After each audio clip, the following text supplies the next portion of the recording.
ఇప్పుడు ఇది వచ్చేసరికి మనకి 4వ కాలం ఇది. 4వ కాలంలో కూడా కింద అమ్మవారి మనం ఇందాక చూసిందేమో పొట్టేల మీద కూర్చున్నది.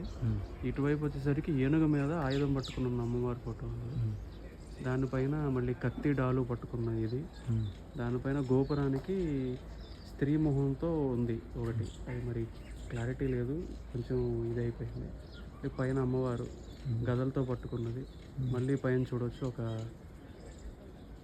సైన్యాధికారిలాగా చిన్న ఇది ఉంది, కత్తి డాలు పట్టుకుంది. మళ్ళీ పైన అమ్మవారు, ఆ కింద జంతువు మరి అది ఆవా పుల క్లియర్గా లేదు, మొహము డ్యామేజ్ అయింది.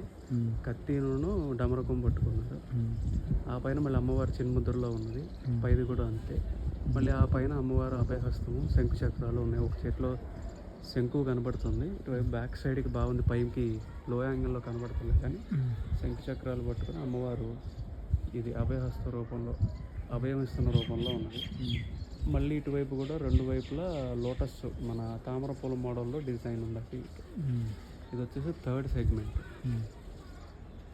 కింద కూడా చూడొచ్చు సేమ్ అటువైపు ఏదైతే నెమళ్ళు ఉన్నాయో సేమ్ ఇటువైపు కూడా అట్లాగే టాప్ ఆఫ్ దీస్లో మన అమ్మవారు కత్తి ఇది పట్టుకుని వాహనం మీద కూర్చున్న దగ్గర నెమళ్ళు ఉన్నాయి చక్కగా. నెక్స్ట్ 5th కాలం ఇది. ఇది వచ్చేసరికి జ్ఞానముద్రలో ఉన్నాయని ఇవి ఉన్నాయి. అది అమ్మవారా లేకపోతే భైరవ స్వరూపమా లేకపోతే ఏంటనేది అర్థం కావట్లేదు మనకి. ఇదైతే అమ్మవారిది కాదు, ఇది భైరవ స్వరూపం. ఇదంతా కూడా మధ్యలో చూడొచ్చు మీరు, ఈ కింద సెగ్మెంట్ అంతా చూడొచ్చు. కింద జపముద్ర, మధ్యలో ఏదేమో ఆయుధాలతో ఉన్నది, పైది కత్తి పట్టుకుని ఉన్నది. మళ్ళీ దానిపైన 2 కోతి పిల్ల ఉన్నాయి భయపడుతున్నట్టు. మూతులు డ్యామేజ్ అయిపోయినాయి బాగా.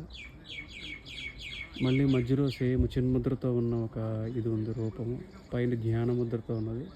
ఆ పైన బాకు కత్తి ఈ గొడ్డలి పట్టుకుని సంహరిస్తున్నట్టుగా స్వామివారి ఫోటోలాగా ఉంది. మరి అది ఆ రూపం ఎవరిది అనేది తెలియట్లేదు. కిరీటము మనం చూస్తే కిరీటము, ఎడం చేతిలో కత్తి, కుడి చేతిలో కింద బాకు పొడుస్తున్నట్టుగా, పక్కనేమో గొడ్డలి.